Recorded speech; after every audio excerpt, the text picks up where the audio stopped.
Good morning बच्चों। मैं आपको सूक्ष्म जीव पढ़ा रही थी। उसमें हम लोगों ने शैवाल देख लिया था। शैवाल कितने प्रकार के होते हैं, क्या क्या होते हैं और ये कहाँ पाए जाते हैं। ठीक है, इसको आप अपने कॉपी में लिख लिए होंगे। आज मैं आगे इसकी पढ़ाऊँगी, है ना। ये सूक्ष्म जीव के प्रकार बताई थी। 5 प्रकार के होते हैं: शैवाल, कवक, प्रोटोजोआ, जीवाणु और विषाणु। ठीक है, शैवाल हो गया था, बता दी थी मैं शैवाल के प्रकार के बारे में। आज पढ़ाऊँगी आपको कवक। कवक क्या होते हैं? कवक आप जान ही रहे होगे, ब्रेड में जो फफूंद लगता है, जो सफ़ेद सफ़ेद होता है। ठीक है, और उस फफूंद को अगर पानी में डाल देते हैं तो वो गोल गोल धागे नुमा तंतु जैसे दिखता है, वही होता है कवक। ठीक है, कवक ज़्यादातर क्या होते हैं? मृतोपजीवी होते हैं। मृतोपजीवी मतलब सड़े गले मृत पदार्थों से अपना भोजन प्राप्त करते हैं। ठीक है, मृतोपजीवी जितने भी कवक होते हैं वो मृतोपजीवी कहलाते हैं। ठीक है, कुछ कवकों के नाम दिए हुए हैं: ईस्ट, और ये डबल रोटी का कवक है, देखो इस टाइप का होता है इसको सूक्ष्मदर्शी से देखने से।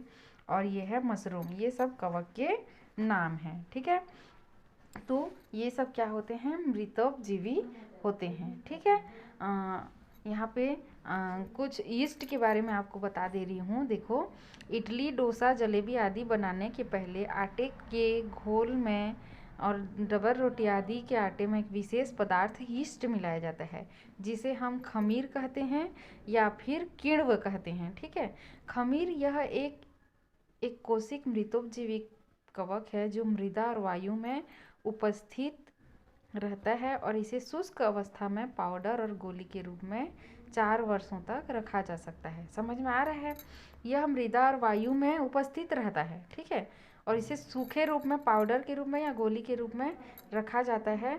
और जैसे किसी भी चीज़ को फुलाना है, ठीक है, जैसे आपका इडली बनाने के लिए जो पेस्ट होता है उसको फुलाना है तो ईस्ट डाल देते हैं तो वो फूल जाता है, जिससे इडली स्पंजी बनता है। ठीक है, और यह जो है बाज़ार में आसानी से उपलब्ध होता है।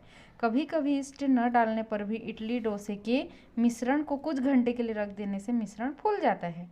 ठीक है, तो अब आपको यहाँ पे कुछ प्रश्न मिल गए हैं, उसको आपको लिखना है। इडली, डोसे और डबल रोटी का आटा तैयार करने के लिए उसमें ईस्ट या खमीर मिलाना क्यों आवश्यक होता है? क्यों आवश्यक होता है? ताकि इडली, डोसा और डबल रोटी स्पंजी बने, क्योंकि उसमें बीच में वायु आ जाता है। ठीक है, कभी कभी ईस्ट न डालने पर भी मिश्रण क्यों फूल जाता है? क्योंकि मृदा और वायु में ईस्ट उपस्थित होता है और उसे कुछ घंटों के लिए उस पेस्ट को रख देने पर ईस्ट जो है अपना काम कर देता है और वो उस चीज़ को फुला देता है, और गर्मी उसके लिए और अच्छा काम करता है। मतलब गर्मी के दिनों में वो जल्दी से हो जाता है। ठीक है, यहाँ पे सभी कवक क्या दिया है? मृतोपजीवी होते हैं। ठीक है, यहाँ पे कुछ दिया गया है, देखो, एक क्रियाकलाप दिया गया है। इसमें आटे का 2 मिश्रण लिया गया है। ठीक है, और एक में क्या किया है,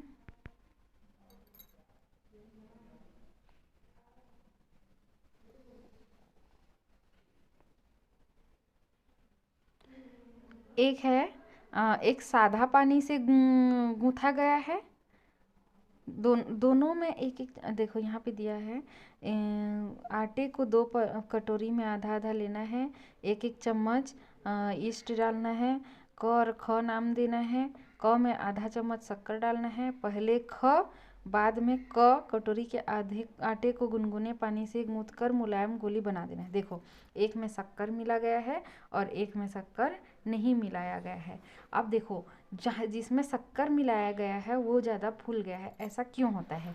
ठीक है, यहाँ पे देखो क्या है, जो यीस्ट होता है वो सजीव होता है, इसलिए उन्हें जीवित रहने के लिए भोजन, पानी और ऊष्मा सबकी ज़रूरत होती है।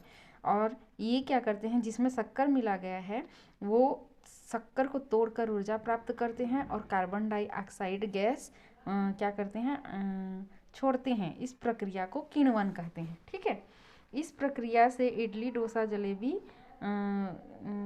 ब्रेड आदि के आटे का घोल तैयार किया जाता है, ऐसे ही बनाया जाता है। ठीक है, प्रक्रिया में बनी कार्बन डाइऑक्साइड गैस आटे में फंस जाती है, किंतु जब इस आटे को गर्म किया जाता है तब वह गर्म होकर बाहर निकल जाती है, जिससे खाद्य पदार्थ मुलायम और स्पंजी हो जाती है। समझ में आ रहा है? देखो यहाँ पे क्या हुआ है, आटे का घोल तैयार किया गया है, उसमें ईस्ट भी मिलाया गया है और शक्कर भी मिलाया गया है। ठीक है, जब इस प्रक्रिया में क्या होता है, ईस्ट एक प्रकार का सजीव होता है और वह भोजन प्राप्त करने के लिए शक्कर से ही ऊर्जा प्राप्त करता है और कार्बन डाइऑक्साइड गैस छोड़ देता है, जो कि वो गैस जो है आटे में फंस गया होता है।